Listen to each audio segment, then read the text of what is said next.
कई दिनों से ये बात आ रही थी कि मीडिया के साथ आपकी बातचीत कब होगी। तो हमने कहा था कि 2-3 दिन के बाद, इसलिए आज आप सब लोग आए, इसके लिए मैं आपको धन्यवाद देता हूं। जो कुछ इधर घटनाएं घटी हैं उसके बारे में जब मैंने त्याग पत्र दिया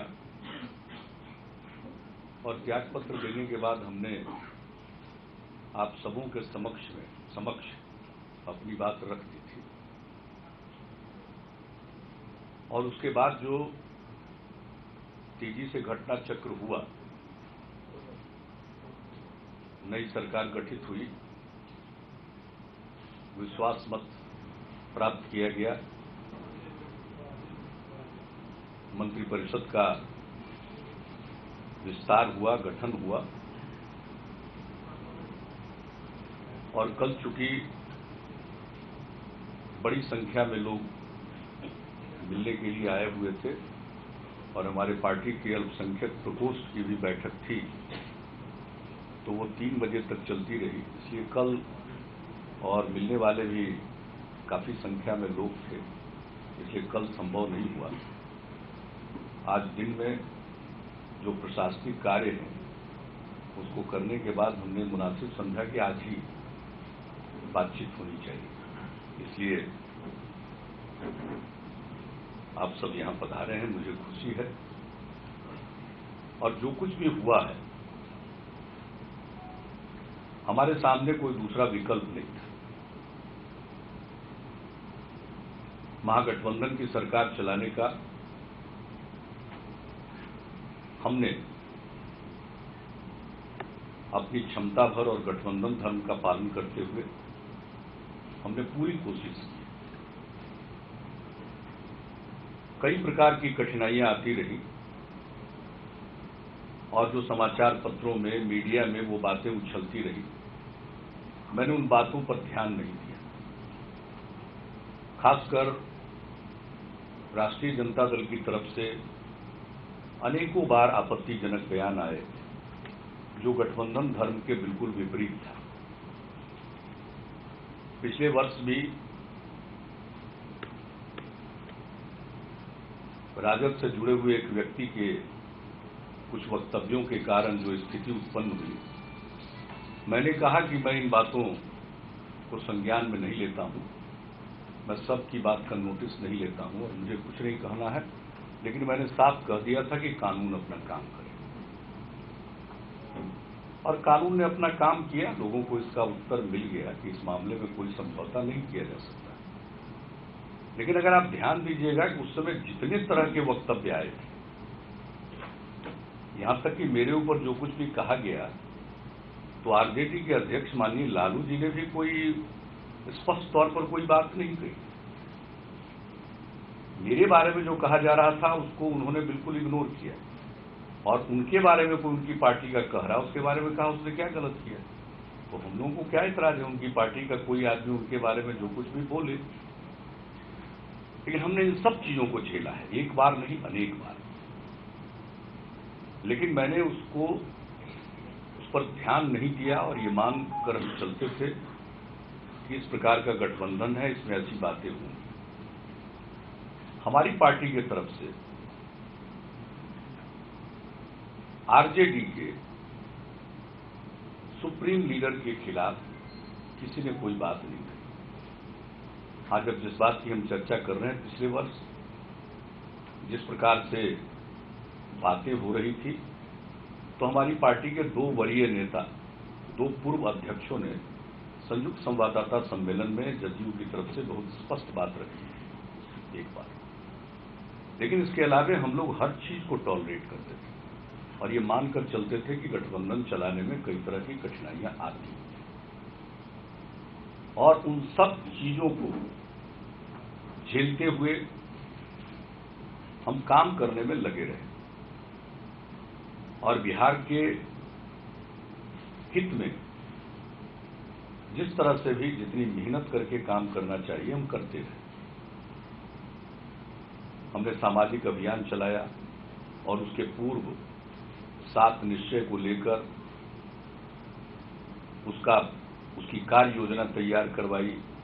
उसके क्रियान्वयन को हम हर जिले में जाकर देखे और जब हमने शराबबंदी की घोषणा की और उसको लागू किया तो उसके हर पहलू पर हमने समीक्षा की, कमिश्नरी वाइज घूमते हुए और दूसरी बार निश्चय यात्रा के दौरान हर जिले में। और हम जनप्रतिनिधियों से भी फीडबैक लेते थे कि आप बताइए कि इसमें कहाँ क्या कठिनाई आ रही है। ये सब हम काम करते हैं।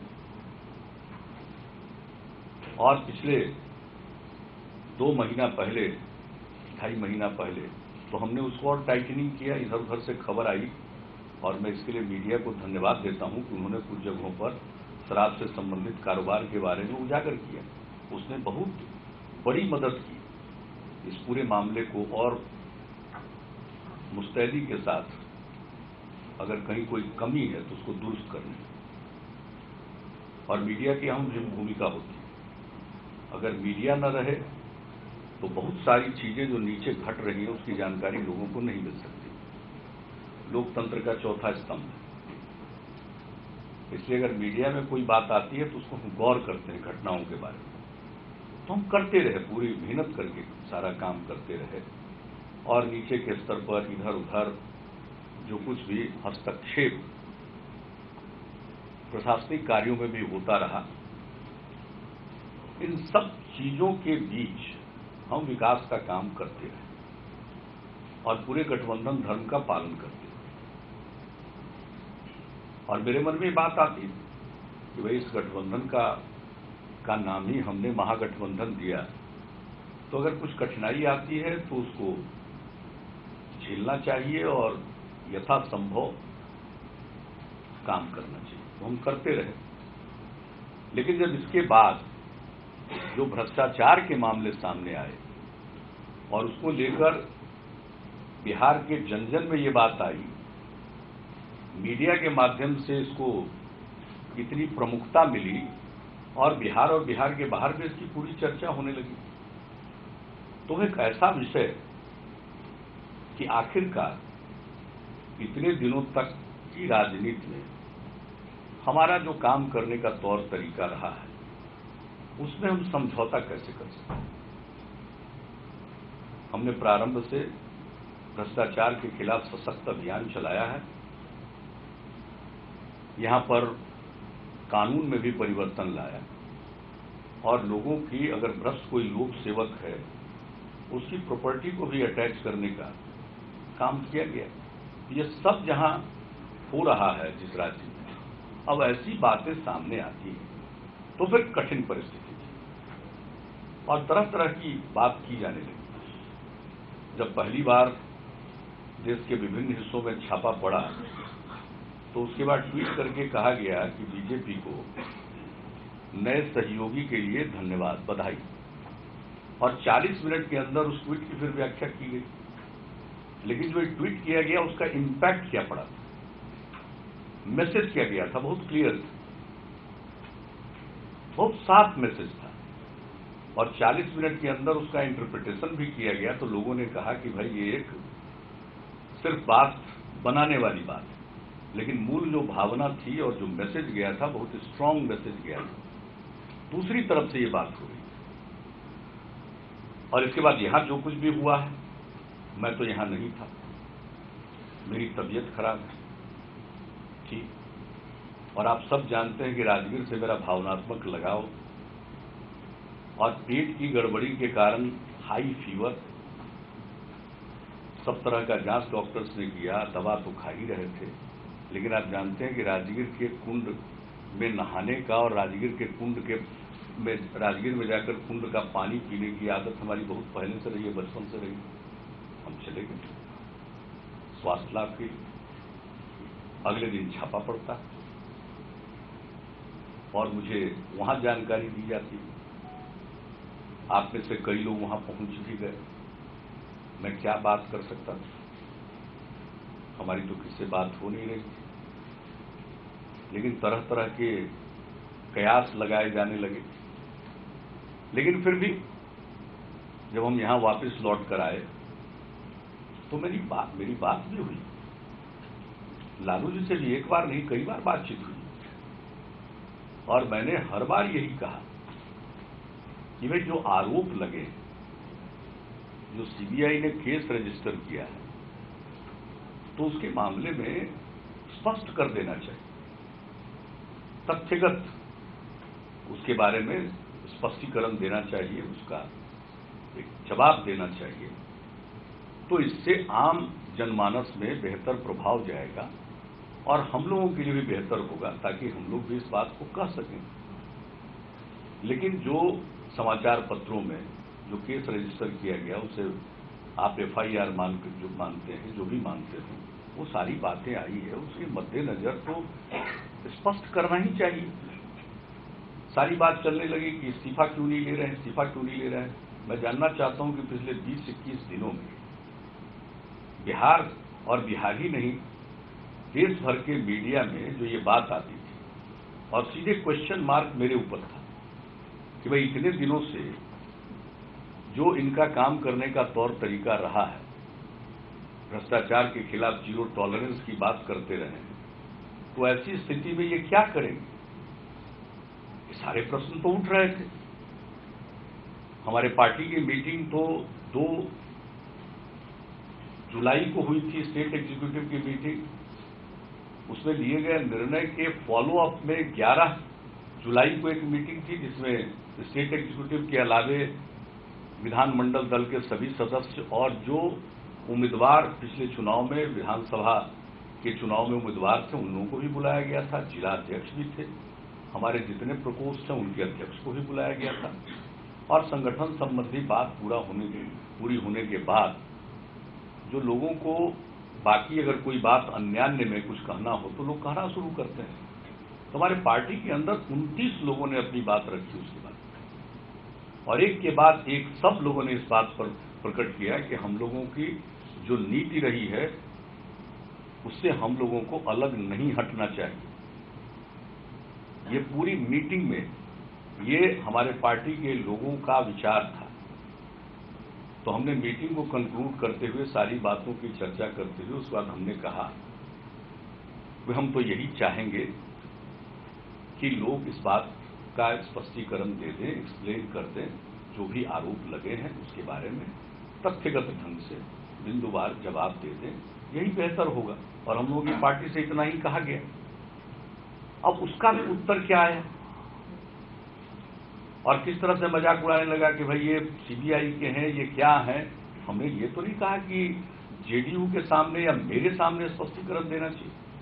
हमने तो कहा आम जनता के सामने स्पष्ट कर देना चाहिए कि बात क्या है, मामला क्या है, तथ्य क्या है।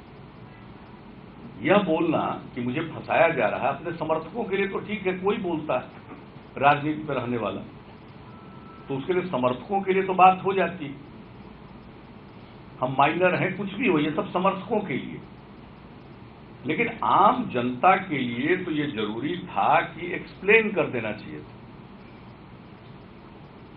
और जब हमसे तेजस्वी जी मिले भी कैबिनेट मीटिंग के बाद अकेले, ये सारी बातें हुई।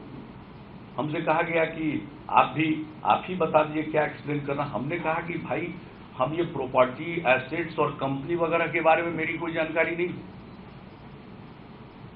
हमारा इन सब चीजों का कोई अनुभव नहीं, इसलिए हम क्या सलाह देंगे। हमारा तो सिर्फ इतना ही कहना है कि जो आरोप है उसके बारे में जो आप कह सकते हैं उसको कहिए और इसका अच्छा असर आम जनमानस पर जाएगा। यही हमने कहा बार बार।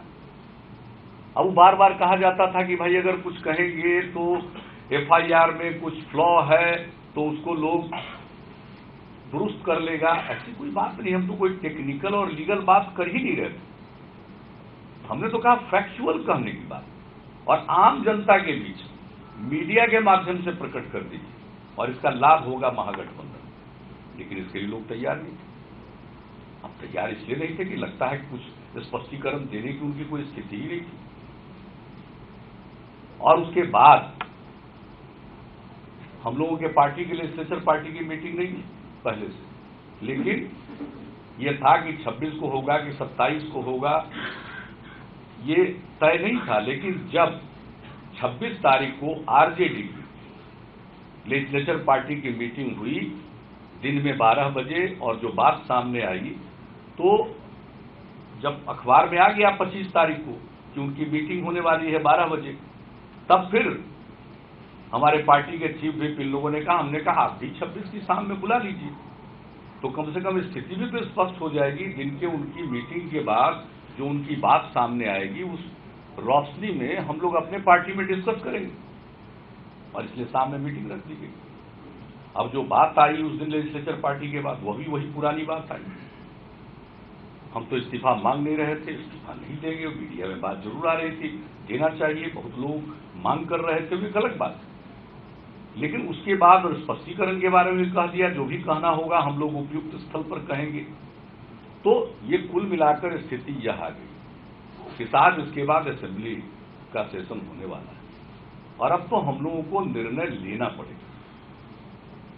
और जो मैंने कहा 11 जुलाई की बैठक में, जिसका हमने आपको जिक्र किया, state executive, legislature party, district presidents, हमारे सारे प्रकोष्ठ के अध्यक्ष, और जो पिछले चुनाव में जीत नहीं सके लेकिन हमारे उम्मीदवार थे, वे भी आमंत्रित। और उस मीटिंग में लोगों ने हमको ऑथोराइज किया, आप जो डिसीजन लीजिएगा हम लोग आपके साथ हैं, और आपको निर्णय लेना चाहिए। और लोगों ने जो अपनी बात रखी थी, जिसका मैंने जिक्र कर दिया, वैसा था, मुझको लोगों ने ऑथोराइज किया हुआ। और तब जब लेजिस्लेचर पार्टी की मीटिंग हमने बुला ली और पूरी स्थिति हुई, 6 बजे उस मीटिंग में हमने फिर से सारी बात रख दी कि यह स्थिति आई है। और अब मेरे मन में यह बात आ गई है कि भाई अब हम इस सरकार को नहीं चला सकते, इसलिए मैं त्याग पत्र देना चाहता हूं। मेरे विधायक दल ने पूरे तौर पर इसको इंडोर्स किया, और तब त्याग पत्र देने के बाद, हम इस निर्णय के बाद, त्याग पत्र लिखने के बाद, हमने बातचीत की राष्ट्रीय जनता दल के अध्यक्ष श्री लालू प्रसाद जी से, और हमने बात की कांग्रेस के बिहार के प्रभारी श्री सीपी जोशी, जो कि हमेशा जब भी महागठबंधन बना उस दौर में सीपी जोशी जी ही कांग्रेस के केंद्रीय नेतृत्व की तरफ से आते थे। तो हमने दोनों व्यक्तियों को कह दिया कि अब मेरे लिए संभव नहीं है सरकार चलाना इस रूप में, इसलिए हम त्याग पत्र देने जा रहे हैं। अब इस बात को सुनने के बाद किसी को कुछ कहना रहता है, 2 लाइन करते हैं कि अरे ऐसा क्यों, ये सब बात होती है। लेकिन हमने दृढ़तापूर्वक ये कह दिया कि अब इतने दिनों तक हमने इंतजार किया, 20 महीना से भी ज्यादा हो गया, 1/3 से भी ज्यादा समय हमने चला दिया, 3 दल का महागठबंधन है, अब हमसे संभव नहीं है, इसलिए हम जा रहे हैं त्याग पत्र देने। और इसके बाद हम गए महामहिम राज्यपाल महोदय के यहाँ, त्याग पत्र हमने दे दिया, और बाहर आकर के हमने अपनी बात आप सब लोगों को कह दी। और उसके बाद हम लौट करके आए तो बीजेपी के शीर्ष नेतृत्व की तरफ से यह प्रस्ताव आया कि हम लोग पूरे तौर पर आपके साथ हैं, और संयुक्त रूप से सरकार बनाइए, हम लोग सरकार में भी शामिल होंगे, सब कुछ हो। ये सारी बातें जब आई शीर्ष स्तर से, तब ये सारी बातें हालांकि होने के बाद तुरंत प्रधानमंत्री महोदय ने ट्वीट भी किया, हमने उत्तर भी दे दिया। लेकिन ये जब बात आई तो हमने अपने लेजिस्लेचर पार्टी में ये बात रख दी। हमारे विधायक दल ने पूरे तौर पर, उन लोगों ने कहा कि आप बताइए, कि विधायक दल की बैठक है, हम उस पर पहले बात कर लेते हैं। विधायक दल की बैठक में जब इंडोर्स कर दिया लोगों ने, तब हमने वापस कहा, और ये कहा कि अगर संयुक्त रूप से काम करना है तो, और उन लोगों का ही प्रस्ताव था कि संयुक्त बैठक भी हो जाए, तो उनकी भी बैठक थी, वो बैठक उनकी समाप्त हो चुकी। तो यहां आने में उन लोगों को घंटा भर से भी ज्यादा लगा, क्योंकि उन्होंने अपनी बैठक समाप्त कर दी। तो फिर सब लोगों को बुलाया और यहां पर संयुक्त बैठक हुई, और यह निर्णय हुआ, नेता निर्वाचित हुए, मीटिंग बाजाबता फॉर्मल हुई, और उसके बाद ये तय हुआ कि हम लोग चलकर महामहिम राज्यपाल महोदय के यहाँ जाकर सरकार बनाने का दावा पेश करें। उस दिन महामहिम राज्यपाल महोदय की तबीयत कुछ खराब हो गई थी, वो IGIMS में गए हुए थे। तो जब तक वो IGIMS में लौटते नहीं तब तक तो उनसे मिल नहीं सकते थे। जब वो लौटे उसके कुछ ही समय के बाद हम सब लोग गए, मिले, उनके सामने रखा। उन्होंने दावे को स्वीकार करते हुए सरकार बनाने का निमंत्रण दिया और ये तय हुआ कि कल सुबह 10 बजे सरकार का शपथ ग्रहण होगा। वो हुआ और उन्होंने 2 दिन का समय दिया विश्वास मत हासिल करने के लिए। 48 घंटे का समय 2 दिन का मिला, 1 दिन के अंदर हम लोगों ने विश्वास मत हासिल किया और तब मंत्रिमंडल का विस्तार हुआ। तो ये है पूरी कहानी। बहुत लोगों को लगता है कि ये बहुत सेटल्ड था, सब कुछ तय था। अब वो आप सोचिए, घटनाएं इतनी तेजी से घटी हैं और यह सब कुछ हुआ। तो ऐसी स्थिति में जो भी निर्णय हुआ, और हम तो देखते थे अपने पार्टी के लोगों का विचार सुनते रहते थे, लोग उबे हुए थे। और कल मैं बताता हूं, सबसे पहले हमारे पार्टी के अल्पसंख्यक प्रकोष्ठ की बैठक यहां थी। 1000 से ज्यादा हमारे अल्पसंख्यक प्रकोष्ठ के साथी आए। प्रखंड स्तर पर जो अल्पसंख्यक प्रकोष्ठ के अध्यक्ष हैं वो अभी आए थे, और जिला स्तर पर और सारे लोग। और जो हमने लोगों का मूड देखा, भाई हम तो एनडीए में भी पहले थे, उस समय से लोग साथ थे, वो अपनी भूमिका देखते थे। समाज में प्रेम और सद्भाव स्थापित करने के लिए, अल्पसंख्यकों के कल्याण के लिए जो काम किया, तो सब के सब लोग बिल्कुल ही इस बात से खुश थे। तो जो हमारी पार्टी की इकाइयां हैं उसमें इस बात को लेकर प्रसन्नता है कि यह हुआ। और आज तक अब जब ऐसा होता है तो हमको मालूम है, अगर हम चुपचाप झेलते रहते तो हमें तो जवाब देना पड़ता कि भ्रष्टाचार के मामले में आपका क्या रवैया है। और हम जानते थे अगर दूसरा निर्णय लेंगे तो लोग कहेंगे महागठबंधन था, और सेकुलरिज्म की बात लोग उठाएंगे। तो मैंने तो हाउस था, वो जुम्मे का दिन था, इसलिए समय नहीं था। हमने संक्षेप में ही जो जरूरी बातें थी हमने कह दी। सेकुलरिज्म एक विचार है और हमें किसी के सर्टिफिकेट की जरूरत नहीं। जब भाजपा के साथ एनडीए की सरकार थी तो अल्पसंख्यकों के कल्याण के लिए जितने काम हुए हैं जरा बता दे गिन करके कि अगर उतने काम कहीं हुए हो, और इस काम को हम आगे बढ़ाते रहे, एनडीए नहीं भी रहा तब तक। भागलपुर में दंगा हुआ था और साहब लोगों के ऊपर फाइनल रिपोर्ट सबमिट किया गया था। हम तो जब निकले थे न्याय यात्रा में तो वहां मालूम हुआ कि बहुत लोगों के मन में एक दुख है और तकलीफ है। इसलिए सरकार बनी और सरकार बनने के बाद हमने भागलपुर के दंगे की जांच फिर से करवाई, और वो दूसरे कारणों से। जो पहले जो जांच आयोग बना हुआ था उसका जो टर्म्स ऑफ रेफरेंस था उससे अलग इसका टर्म्स ऑफ रेफरेंस था। और इसके अलावे हमने सीआईडी को, विभाग को कहा था, सीआईडी को, कि आप देखिए कि जितने मामले हुए हैं जिसमें फाइनल रिपोर्ट हुआ है क्या कुछ है। वहां से रिपोर्ट आई 29 ऐसे केसेज हैं जिसमें प्रमाण और साक्ष्य रहते हुए भी चार्जशीट के बजाय फाइनल रिपोर्ट सबमिट कर दिया गया, और उन लोगों ने इजाजत लेकर फिर से केस को रीओपन किया है, इन्वेस्टिगेशन किया, और उसके बाद चार्जशीट दायर हुआ, लोगों को सजा। अब उसके आगे न्यायिक प्रक्रिया है, वो अपनी जगह पर है। लेकिन आप समझ लीजिए, और उन लोगों को उस स्तर पर जो जांच आयोग गठित हुआ उनके रिकमेंडेशन पर उस स्तर का मुआवजा दिलवाया गया जो 84 में जो दंगा हुआ था सिख विरोधी, उस स्तर का मुआवजा यहां दिलवाया गया। और इसके अलावे जो पीड़ित परिवार है जिसके पास कोई नहीं बचा था, वैसे परिवारों को राज्य सरकार ने 2500 रुपया ताज जिंदगी का पेंशन दिया है, मुआवजा, और प्रति महीने का, और वो बढ़कर के 13 में 5000 रुपया प्रति महीने का हुआ। वहां से शुरू करिए। अल्पसंख्यक महिलाओं के लिए हुनर की योजना, उसके साथ औजार देना, पूरे बिहार के कब्रिस्तानों का सर्वेक्षण कराकर 8024 कब्रिस्तानों को चिन्हित करके राज्य की योजना बनी कि हम कब्रिस्तान की घेराबंदी कराएंगे। पहले से जो कब्रिस्तान की घेराबंदी की स्कीम थी वो महज मामूली थी और उसमें कुछ हो नहीं पाता था।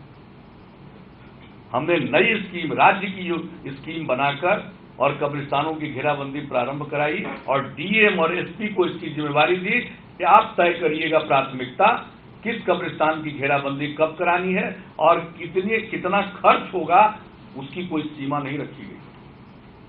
जितना बड़ा कब्रिस्तान होगा, जिस तरह का इलाका होगा, उस प्रकार की घेराबंदी होगी और वो काम चल रहा है। और किसी भी प्रकार का सांप्रदायिक सद्भाव पर कोई बाधा आएगी तो हम लोगों ने अपने राज्य सरकार में जिम्मेवारी दी कि ये डीएम और एसपी की ज्वाइंट रिस्पॉन्सिबिलिटी है कि सद्भाव का वातावरण कायम रखे। यह सब काम किया। अल्पसंख्यक के लड़कियां बहुत कम संख्या में मैट्रिक फर्स्ट डिवीजन से पास करती थी। हमने स्कीम बनाई, 2400 2500 से ज्यादा नहीं, और जब हमने 10,000 रुपया का उनको इनाम देने का फैसला किया कि जो फर्स्ट डिवीजन से पास करेगा, राशि देने का फैसला किया, तो उसके बाद 3 साल के अंदर ही 26,000 से भी ज्यादा हो गए। ये सब काम किया। किस क्षेत्र में काम नहीं किया? अल्पसंख्यक वित्त निगम वर्चुअली समाप्त हो चुका था, हमने नए सिरे से क्रिएट किया।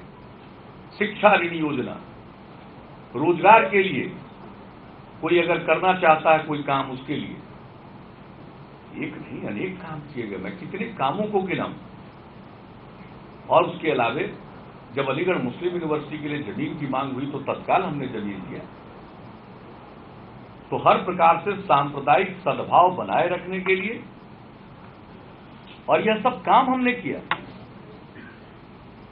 हम जुबान से कम बोलते हैं, हम काम करते हैं और सतह पर काम अपने आप बोलता है, ये सब लोगों को मालूम। तो लोग सेकुलरिज्म की बात करेंगे। अरे सेकुलरिज्म की बात कीजिए, बहुत अच्छी बात है, लेकिन कुछ दिखाइए भी तो सही कि सही मायने में सिर्फ सेकुलरिज्म बोलते हैं वोट के लिए या सचमुच सेवा के लिए बोलते हैं, लोगों के कल्याण के लिए बोलते हैं। तो ये बात बोल रहे हैं, तरह तरह की बात बोल रहे हैं। और हमें तो मालूम था, दो तरफ रास्ता था। या तो हम भ्रष्टाचार से समझौता करते, अब नहीं समझौता किया तो हमको मालूम था कि इस प्रकार की आलोचना हमें झेलनी पड़ेगी। मैं किसी आलोचना से तनिक भी परेशान नहीं हूं। हम अपने काम से उनको साबित कर देंगे कि आपकी आलोचना का कोई मतलब नहीं, उसका कोई आधार नहीं, और उसके साथ हम कोई समझौता नहीं करते हैं। सेकुलरिज्म में मेरा पक्का यकीन है, लोकतंत्र में पक्का यकीन, समावेशी विकास, न्याय के साथ विकास में हमारा पक्का यकीन है, और समाज के हर तबके के कल्याण के लिए काम करते हैं। अब सेकुलरिज्म का चादर ओढ़ करके लोग संपत्ति अर्जित करें, यही मतलब है सेकुलरिज्म का। जरा बताइए तो। और मेरे ऊपर तो आज नहीं, कुछ पिछले कई महीनों से आक्षेप लग रहे हैं। सर्जिकल स्ट्राइक हो, नोटबंदी हो, तो तरह तरह की बात कही गई। लेकिन 80% आदमी कहां 1000 रुपया 500 रुपया का नोट देखा है भाई। गरीब लोगों को अच्छा लगा कि कुछ पैसे वाले लोगों पर हमला हो रहा, लेकिन हमने साथ साथ नोटबंदी का समर्थन करते हुए कहा कि बेनामी संपत्ति को हिट कीजिए। पूरे बिहार में घूम घूम करके हम बोलते रहे। और अब अगर बेनामी संपत्ति पर हिट होने लगा तो हम क्या करें? गलत है। हम कैसे कह सकते हैं गलत? और अगर नहीं है बेनामी तो बताइए कि नामी है। यही तो कहा था, एक्सप्लेन कर दीजिए।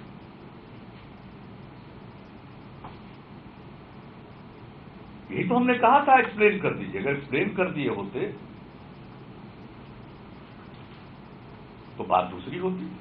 लेकिन अब बताइए, जब चारों तरफ से इस तरह की बात उभर कर सामने आ रही है तो जिस पर बात आ रही है उन्हीं को एक्सप्लेन करना पड़ेगा, कोई दूसरा नहीं।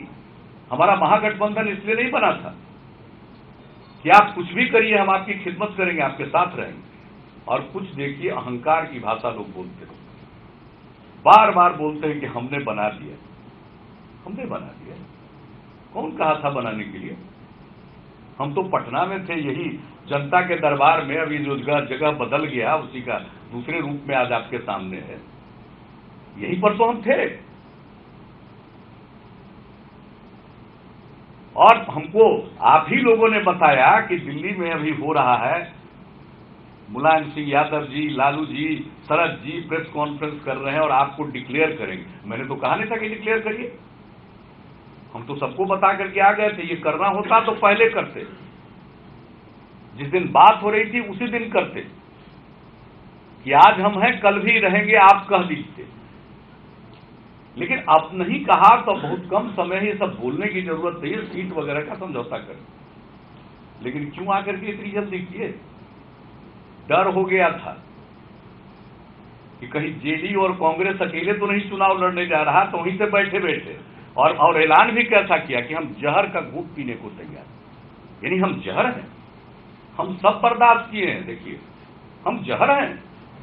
ये महागठबंधन की सरकार बनी और इतना सीट जीते, ये अकेले इनके बलबूते पर जीते।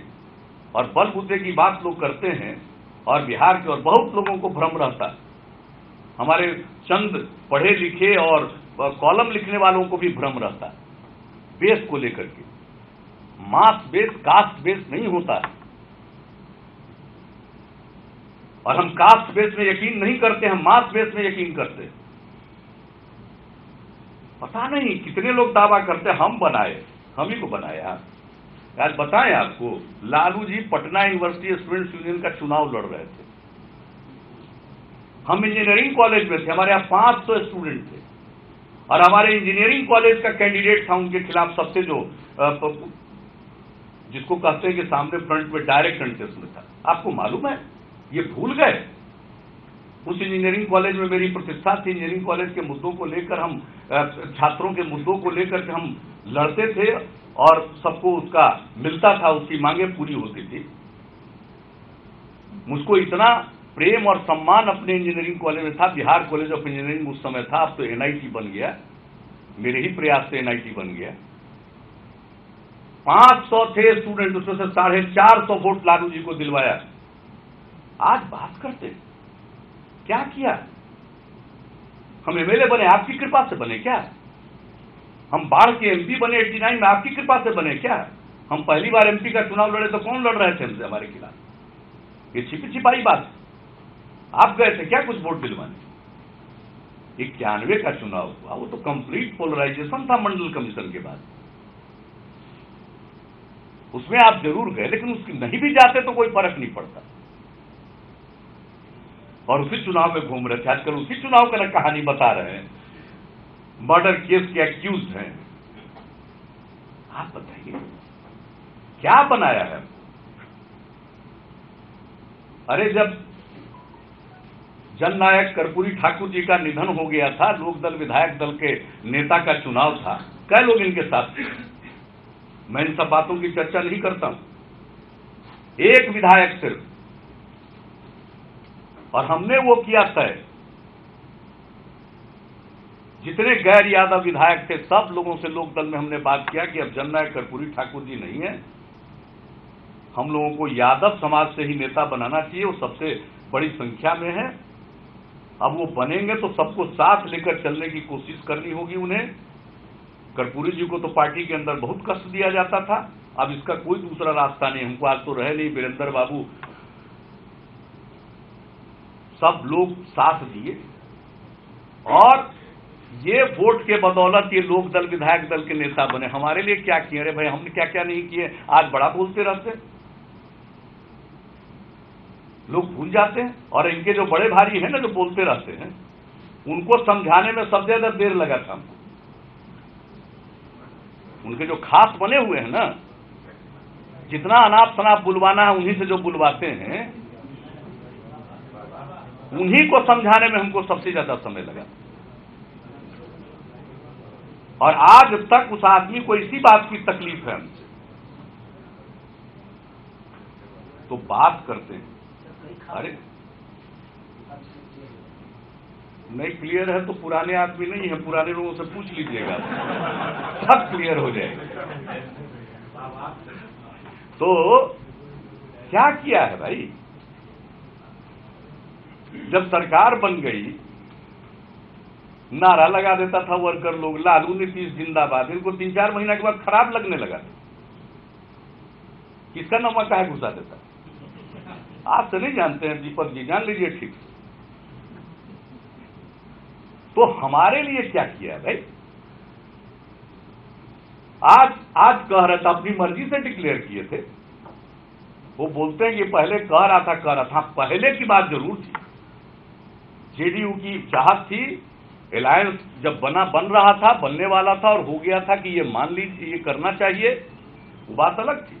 लेकिन आपने महीनों उस पर जब निर्णय नहीं लिया, तो जब मीटिंग हो रही थी मुलायम सिंह जी के घर पर, तो हमने तो साफ कहा इसकी कोई जरूरत नहीं है, वो वक्त बीत गया, अब सिर्फ सीटों का बंटवारा कर लीजिए, अब उसके आगे कुछ और करने की जरूरत नहीं।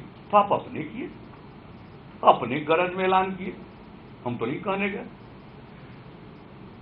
हमने तो नहीं कहा था, और बन गए। आज ही बताते हैं कि सबसे बड़ी पार्टी 80 और हम लोग 71। इसका जवाब तो क्यों नहीं देते हैं? हम लोगों के समर्थकों ने आंख मूंद कर वोट किया, और आपका इतना प्रभाव नहीं है, या आपकी नीयत कैसी थी आप जानिए, कि आप उस तरह से वोट ट्रांसफर अपना पार्टी वाला नहीं करा सके। एक नहीं अनेक उदाहरण। 2 हमारे उम्मीदवार तो फिर हारे हैं ये तीर असीर धनुष के चक्कर में।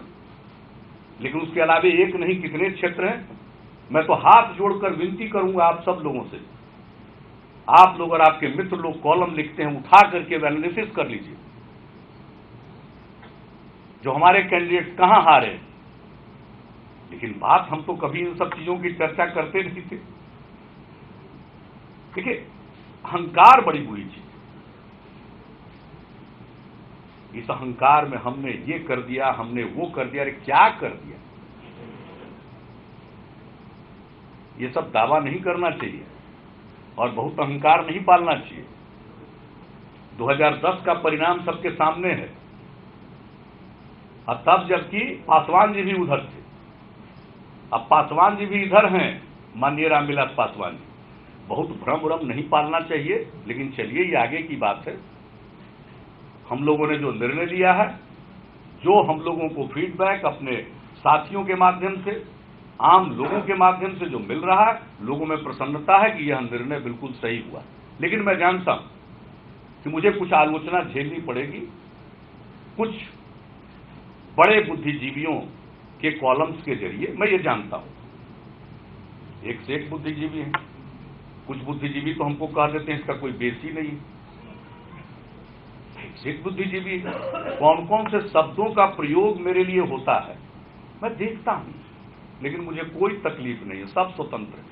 हमने पहले भी कहा है, हम गांधी जी के विचारों में यकीन रखते हैं। उन्होंने कहा था कि भाई मीडिया को आजादी होनी चाहिए, पत्रकारों को आजादी होनी चाहिए, जो इच्छा लिखिए। अच्छा ही लगता है हमको, कोई बुरा नहीं लगता। क्या फर्क हमको पड़ता है? अगर कोई हमको बेसलेस कह दे तो अच्छा, बिना बेस के हम एमएलए बन गए, एमपी बन गए, मुख्यमंत्री बन गए, सब बन गए। लेकिन भाई जब कुछ भी बने तो जरा मेरे क्षेत्र में, मेरे राज्य में या केंद्र में जिन मंत्रालयों को हमने देखा, उसमें तो जाकर सर्वे करके पता कर लीजिए कि मेरे काम से के बारे में लोगों की क्या धारणा। बेस और कास्ट बेस, कौन किस जात में पैदा होगा ये किसी को पता है? अगर कास्ट बेस को कुछ लोग मास बेस समझते हैं तो भाई वो उनकी काबिलियत है, उनकी विद्वता है, वो जाने, हमें कुछ नहीं कहना। तो खैर ये सब बातें होती रहती हैं और अभी होंगी। मुझे उस पर मेरे सामने कोई समस्या नहीं, बोलिएगा ही। अगर हम भ्रष्टाचार से समझौता करते तो शायद इससे 10 गुने लोग हम पर अटैक करते।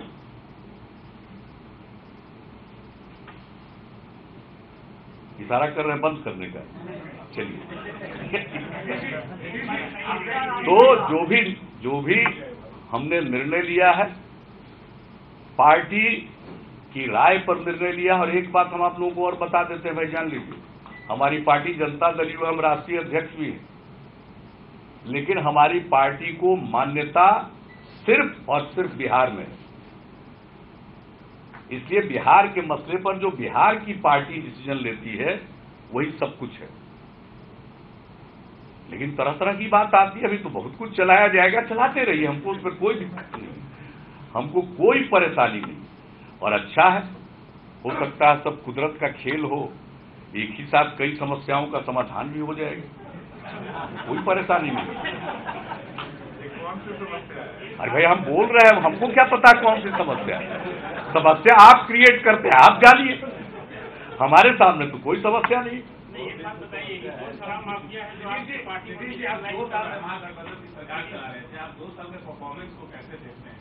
अगर अच्छा मानते हैं तो उसमें आरजेडी का भी कॉन्ट्रीब्यूशन है, ये भी आप मानते हैं? देखिए, महागठबंधन की सरकार 20 महीने चली, 1 साल 8 महीना, 2 साल नहीं। और 1 साल 8 महीने में जितना भी हमने काम किया उसकी व्याख्या आप कर लीजिए।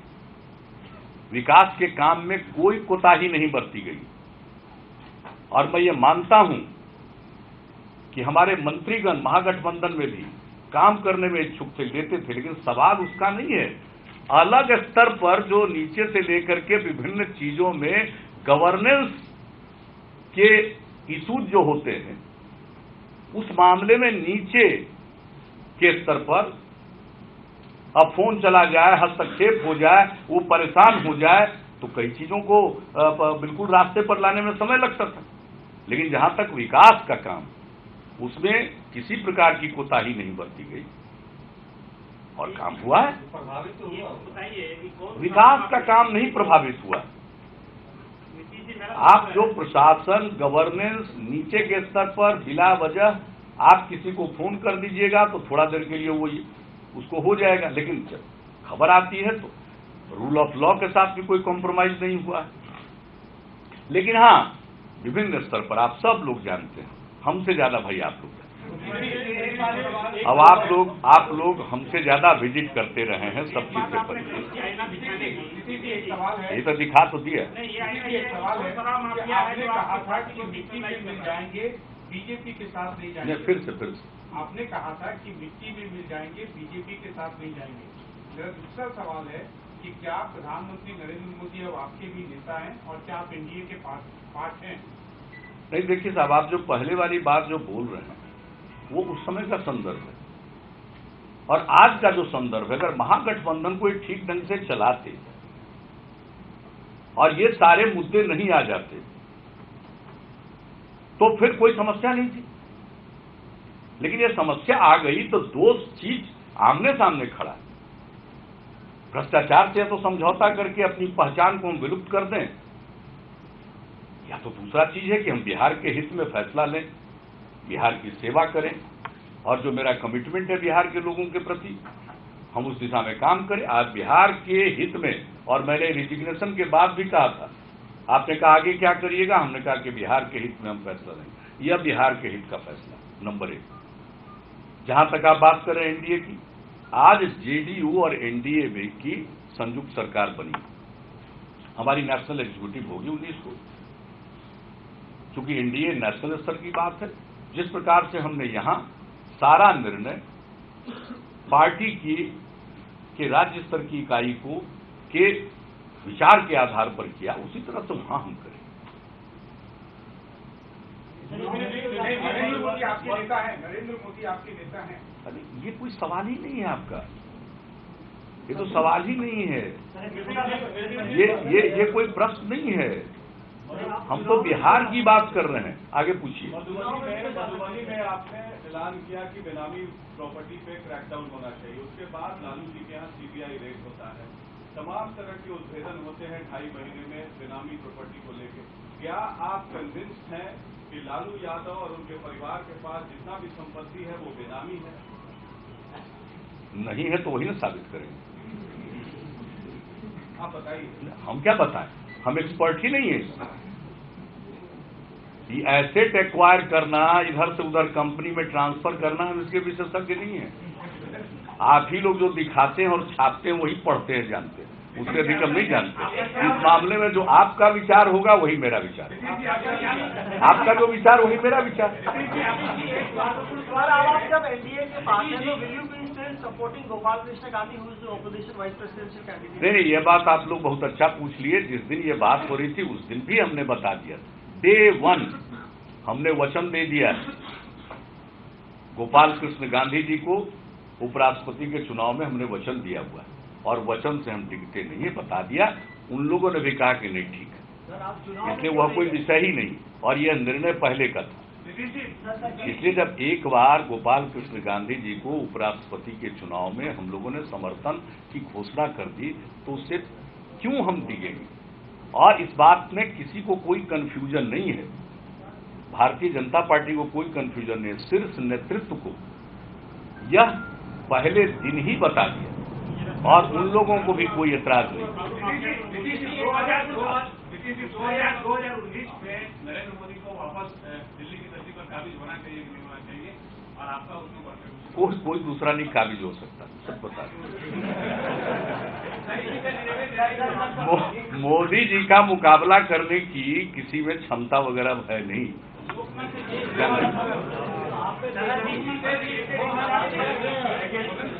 आगे बढ़िए, एक साथ तीन नहीं। अब वो बार बार बोल रहे हैं उधर से सीनियर। मेरा सवाल है, आपको पार्टी के बाहर त्यागी जी ने कहा कि दारू माफिया आपकी पार्टी को और भाजपा को डिस्टेबलाइज करने के लिए पैसा कॉपर कर रहा है। अरे छोड़िए, कोई पर बोलिए आप। सुनिए, ये सब चीज बोलने का नहीं है, कार्रवाई का चीज है। यहां ये सब नहीं चलने दिया जाएगा किसी भी कीमत पर। और आप देख लीजिएगा, इसके लिए जुबान से बोलने की जरूरत नहीं है, काम बोलता रहेगा। और हम लोगों की पार्टी को तोड़ने की क्षमता किसी में नहीं है और हमारे पार्टी के लोग इस प्रकार के नहीं हैं कि किसी के बहकावे में आने वाले हों या किसी तरह के जिसको कहिए कि उसको लोभ या लालच या कोई किसी को दे इससे आने वाले नहीं। हमारी पार्टी इस मामले में बहुत मजबूत है। भी कार्रवाई करेगी बेनामी संपत्ति के खिलाफ जी, आर्थिक अपराध इकाई भी कार्रवाई करेगी, जहां तक अधिकार है करती है।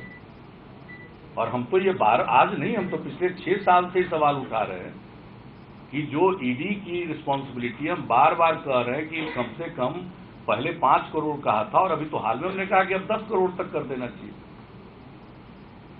यहां देना चाहिए स्टेट के पुलिस को ये पावर, ताकि वो भी कर सकें, क्योंकि इतने देश में मामले हैं वो सब जगह तो जा नहीं सकते। तो ये तो हमारी मांग पहले से है और इस चीज को हम जारी रखे हुए और आगे भी हम इस बात की चर्चा करें। लेकिन नियम के ये कानून के मुताबिक जो राज्य की पुलिस के अधिकार क्षेत्र में है, राज्य के अधिकार क्षेत्र में, उस पर तो हम एक्शन करते हैं और आगे भी करेंगे। लेकिन जो केंद्रीय एजेंसी के अधिकार क्षेत्र में, वो केंद्रीय एजेंसी करेगी। 2009 में आपने कहा था मुख्यमंत्री जी कि जो हमें विशेष राज्य का दर्जा देगा उसके साथ जाएंगे। नाम तो लीजिए ना, नरेंद्र मोदी क्या कितना दिन खाली यही कहते रहे, नाम लीजिए ना, क्या मतलब है? नरेंद्र मोदी जी मुख्यमंत्री जी क्या है? कि विशेष राज्य का दर्जा देंगे। आपसे मेरा रिश्ता मुख्यमंत्री का है, नाम लेके पूछिए। ठीक पूछ रहे हैं। ये कह रहे हैं कि 20 महीने की आपकी सरकार में राज्य का दर्जा क्या आपको आश्वासन नहीं, दिया है? हम लोग तो उसकी मांग करते रहे हैं और ये बिहार का जो मांग है इसको हम रखते रहे। अभी के केंद्र सरकार के भी समक्ष रखा, पहले ही से रखा हुआ। तीसरा विकल्प भी था आपके पास, मैंडेट पब्लिक का ले लेते, क्यों नहीं गए? क्या? कौन सा विकल्प? नहीं, वो विकल्प नहीं हो सकता। वो विकल्प नहीं हो सकता है कि आप फ्रेश चुनाव करने जाइए, वो कोई विकल्प ही नहीं। इसलिए कि रोज रोज चुनाव कराना भी उचित नहीं है। एक सवाल ये है, 2013 में और ये बिहार के हित में फैसला है, स्टेट के हित में फैसला है कि बिहार की तरक्की और बेहतर ढंग से हो सकेगी। सेंटर और स्टेट एक ऑन सेम पेज है, तो ज्यादा बेहतर ढंग से काम हो सकेगा, इसकी संभावना है। 20 महीने आपकी सरकार चली, 20 महीने में मिट्टी घोटाला से लेकर बहुत सारे घोटाले का खुलासा हुआ जिनके साथ आप गए हैं, क्या उन खुलासों के फिर से जांच करेंगे आप यहाँ पर? देखिए, जो राज्य के इनके प्रश्न के उत्तर में हमने बता दिया, कोई हम स्पेसिफिक बात पर नहीं कहेंगे, इसलिए कि मेरे लिए किसी स्पेसिफिक चीज पर कहना कल होकर यह आरोप लगेगा कि आपने बायस किया। इसलिए हम किसी एक घटना के बारे में नहीं कहेंगे, लेकिन राज्य के अधिकार क्षेत्र में जो भी मामला होगा, राज्य सरकार कानून सम्मत ढंग से अपना काम करती है, रूल ऑफ लॉ है। और हम शुरू से बोलते रहे हैं कि आज तक मेरा सिद्धांत है कि न हम किसी को फंसाते हैं न हम किसी को बचाते हैं, कानून अपना काम करता है और इसी तरह से काम होगा। हम लोग किसी को न तो नाहक परेशान करने वाले हैं और न जो कानून कहता है उसके मुताबिक कोई अगर एक्शन होता है तो उसमें कोई हस्तक्षेप करने वाला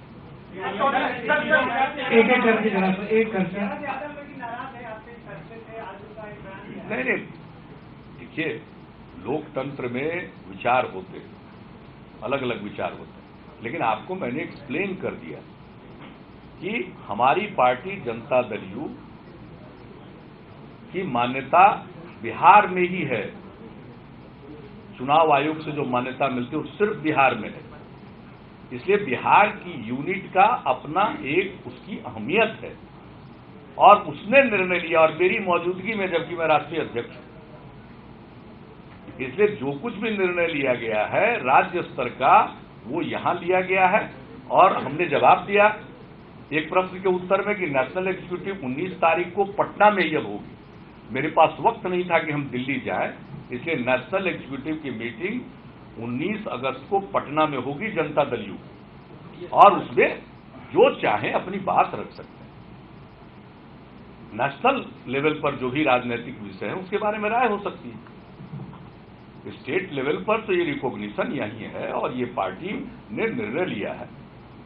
और हमने जब निर्णय लिया माननीय श्री रामनाथ कोविंद जी को समर्थन करने का, तो हमने अपने एक एक विधायक से बातचीत की, एक एक सांसद से बातचीत की, और तब शाम में कोर कमेटी की बैठक जो कह सकते हैं, शरद जी को भी हमने आमंत्रित किया, तो बैठक करके निर्णय लिया। उनको तो तकलीफ थी उससे, लेकिन वो निर्णय हुआ और कोविंद जी का हम लोगों ने, कोविंद साहब का हम लोगों ने समर्थन किया। वो राष्ट्रपति हैं। हमारे लिए गौरव की बात है कि बिहार के गवर्नर देश के राष्ट्रपति बने। तो ये सब चीजें ऐसी हैं, उसको हाईलाइट आप करने के लिए स्वतंत्र हैं, लेकिन हम लोगों का जो भी रास्ता है वो बहुत ही क्लियर कट है और सब कुछ नियम से और जो स्वस्थ परंपरा है उसका पालन करते हुआ। लेकिन आप जानेंगे कि हर चीज के हिमायती सब नहीं हो सकते, सबके विचार की इज्जत करनी चाहिए, लेकिन अंततोगत्वा निर्णय तो बहुमत का होता है। व्यक्तिगत विचार हो सकता है। या छोड़िए, सब बात तो बंद करिए, हो चुका है, सेटल हो चुका है। कल ही वो मिल चुके और वो बात समाप्त हो चुकी है, उसको आगे मत बढ़ाइए। उसका कोई बेस नहीं आगे बढ़ाने का। नेशनल पॉलिटिक्स में मेरा सबसे बड़ा रोल है कि एक बड़े राज्य बिहार की खिदमत ठीक ढंग से करूं, जो पूरे नेशन के लिए उदाहरण बने। हमने कई काम किया जो उदाहरण है। आज मेरी चर्चा अगर बिहार के बाहर होती है तो काम के चलते होती है, और हमारी पार्टी की हैसियत इतनी बड़ी नहीं है कि हम नेशनल एस्पिरेशन पाले, उसकी कोई जरूरत नहीं। और नेशनल लेवल पर तो रोल प्ले करते ही रहे, कर ही चुके हैं। माननीय अटल बिहारी वाजपेयी जी की सरकार में कौन कौन विभाग के मंत्री रहे? रेल मंत्री रहे हैं, कृषि मंत्री रहे हैं, सरफेस ट्रांसपोर्ट, अब तो डिपार्टमेंट का नाम बदल गया, 2 हिस्से में बट गया, उसको देखते रहे। आदरणीय वीपी सिंह जी, स्वर्गीय वीपी सिंह जी की सरकार में कृषि राज्य मंत्री रहे, और जब देवीलाल जी इस्तीफा कर दिए थे तो उन्होंने पूरा कहा कि तुम ही को ये काम देखना। तो बहुत काम कर चुके हैं, देश घूमते रहे, एक एमपी के रूप में, केंद्रीय मंत्री के रूप में। तो देखिए, पॉलिटिक्स में आज सेवा करने का मौका बिहार, तो बिहार की सेवा करना यह भी एक राष्ट्रीय धर्म है, यह भी राष्ट्रीय कर्तव्य है, किसी भी राज्य की सेवा करना। और अगर किसी राज्य की आप बेहतर ढंग से सेवा कर रहे हैं तो ये राष्ट्रीय भूमिका नहीं है, ये अपने आप में राष्ट्रीय भूमिका है। राष्ट्र तो सभी राज्यों को मिलाकर ही बनता है ना। देश स्तर पर जो आपके चाहने वाले थे, हाँ, चलिए अब पूछिए। राहुल गांधी ने कहा था कि 3 महीने पहले ही उनको एहसास हो गया था कि आप जाने वाले हैं, और इस पूरे प्रकरण में कांग्रेस की भूमिका आप कैसे देखते हैं? आपने मुलाकात ये खुशी की बात है, कम से कम उनको 3 महीने पहले अब एहसास होने लगा, अच्छी बात। लेकिन हम तो मिलने गए, तब तक कोई एहसास नहीं।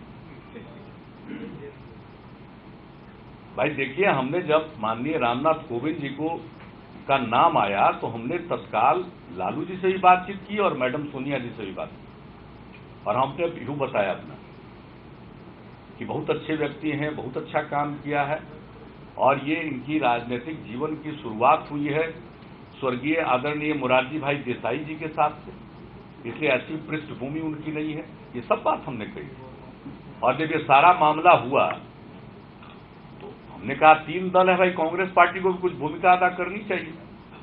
तो राहुल जी का फोन आया हुआ था, हम तो राजगीर में थे, आने के बाद हमने बात किया। हमको तो मैंने इन लोगों के साथ बात कैसे किया जाए वो सबका सिस्टम वगैरह भी थोड़ा ये रहता है, तो हमने अशोक चौधरी जी को बुलाया कि भाई जरा लगाइए फोन, कैसे बात होगी। बात हुई कि दिल्ली जब आइएगा तो हम लोग मिलेंगे, बात करेंगे। हम गए दिल्ली, मिले, और लगभग 35 मिनट उनके साथ बातचीत हुई, अकेले में बातचीत हुई, हमने सारी बात रख दी। और यह भी उनको कहा कि भाई आप ही ना ऑर्डिनेंस फाड़े थे, तो आप सोच लीजिए कि वर्तमान परिस्थिति में क्या करना चाहिए। और हम तो चाहते हैं महागठबंधन चले, लेकिन कुछ ऐसा रास्ता निकालिए कि जनता दल यू को भी और हम लोगों को भी बाहर ठीक ढंग से कुछ कहने का अवसर मिले। सारी बातें हुई। अब यह बात तो विचित्र है, अरे नोटबंदी, सर्जिकल स्ट्राइक का सपोर्ट किया, हमने सपोर्ट किया, उसके पहले मैडम सोनिया जी का आ गया था बयान, नोटबंदी का हमने समर्थन किया। महामहिम राष्ट्रपति के पद पर थे प्रणब बाबू, लेकिन कांग्रेस के नेता रहे, देश के वित्त मंत्री रहे, उन्होंने क्या बयान दिया था? नोटबंदी ठीक हुआ, उसके बाद हमने बयान दिया, ठहरिए। और नोटबंदी के बारे में हमने बार बार कहा, और यही नहीं, जब चिदम्बरम साहब का बुक रिलीज फंक्शन था तो हमें तो मालूम भी नहीं था कि उसमें भी पैनल डिस्कशन होता। अब पैनल डिस्कशन में मेरा भी नाम ऊपर रखा हुआ था। उन्होंने कहा कि जाइए, आपसे ज्यादा नहीं पूछा जाएगा। हम बैठ गए, हम ही से सब ज्यादा पूछा गया। तो उन्होंने उस समय कह दिया कि भाई अपोजिशन यूनिटी करनी है और अल्टरनेटिव बनाना है तो आपको एजेंडा भी सेट करना पड़ेगा। रिएक्टिव एजेंडा से काम नहीं चलता है, आप दूसरे की बात पर सिर्फ प्रतिक्रिया व्यक्त करते। और उस दिन भी हमने नोटबंदी की बात कही, आप देख लीजिए, उसका जरूर होगा वीडियो क्लिपिंग्स, देख लीजिए हमने जो बातें कही, और साफ साफ बात कही। और हमने तो यहां वहां यह भी कहा था कि भाई कांग्रेस सबसे बड़ी पार्टी है, राहुल जी एजेंडा सेट करें, इनिशिएटिव लेकर एजेंडा सेट करना चाहिए। अब आप कुछ कीजिएगा ही नहीं। और रही बात कांग्रेस पार्टी की बात, कांग्रेस पार्टी के हित में तो आसाम में असम गण परिषद क्या नहीं, सब लोगों से बातचीत किया, लेकिन आप उस दिशा में चलते नहीं। यूपी में हम इतना मेहनत कर रहे हैं, पहले आपका क्या बयान आया और बाद में आपने क्या किया? हम तो सब जगह छोड़ गए। गुजरात से हार्दिक पटेल हमसे मिलने आए यहां, उन्होंने मुझको निमंत्रित किया, और जब जनवरी में जाने वाले थे तो वहां से मैसेज आया कि मत जाइए। हम कहे ठीक है भाई, नहीं जाएंगे, हम तो इतनी इज्जत करते नहीं। लेकिन भाई आप के साथ मिलकर आपकी मदद करना चाहते हैं और आपको कोई चीज मंजूर ही नहीं है, पसंद ही नहीं है, हमारी कोई भूमिका पसंद नहीं, तो मैंने पहले भी कहा था हम सहयोगी हो सकते हैं, फॉलोवर नहीं होंगे। और इस बात को अच्छी तरह जान लीजिए, और जो कुछ भी है उनके दिमाग में अपना रखें। मैं इज्जत करता हूं, कम से कम एक बात के लिए मैं उनकी इज्जत करता हूं, करता रहूंगा कि उन्होंने उस ऑर्डिनेंस को फाड़ा जो कि बिल्कुल सही था। ऑर्डिनेंस ठीक नहीं था, उनका एक्शन सही था। और उसके बाद अगर मान लीजिए कि आप रोज कंप्रोमाइज करिएगा तो आप जानिए, इसलिए तो हमने कहा कि कोई कुछ कर नहीं सकते हैं, चुनौती देने की भी स्थिति में नहीं। इसलिए वो कहें कि इतने दिनों से मालूम था, भाई इतने दिनों से मालूम था, तो हमसे काहे के लिए बात करने की इच्छा प्रकट की? पहले ही कह देते। कि हमको तो मालूम है कि आप वहां जाने वाले हैं, बोल देना चाहिए था। अगर राहुल गांधी का एक्शन सही था, अगर राहुल गांधी का एक्शन आप पहले पूछ चुके हैं, आप भी पहले पूछ चुके हैं जो नहीं। हाँ दीपक, आप जब तेजस्वी जी को बोले कि आप पीपल के सामने एक्सप्लेनेशन दीजिए, कोई टाइम फ्रेम दिए थे सर? इसमें टाइम फ्रेम क्या होता है? आप हमसे प्रश्न पूछ रहे हैं तो कोई टाइम फ्रेम दिए हैं? कोई टाइम फ्रेम दिए हैं? सबको मालूम है ना, सामने रखा हुआ है, जल्दी बोलना चाहिए। वातावरण जिस ढंग का बना हुआ, हमको टाइम फ्रेम क्या देना, जल्दी बोलना चाहिए। उसके लिए टाइम फ्रेम होता है। हम लोग और आप लोग इंटरेक्ट कर रहे थे, इसका कोई टाइम फ्रेम होता है? सबको मालूम है क्या टाइम फ्रेम है। उसी तरह से यह तो स्वयं समझना चाहिए कि साहब क्या टाइम होना चाहिए।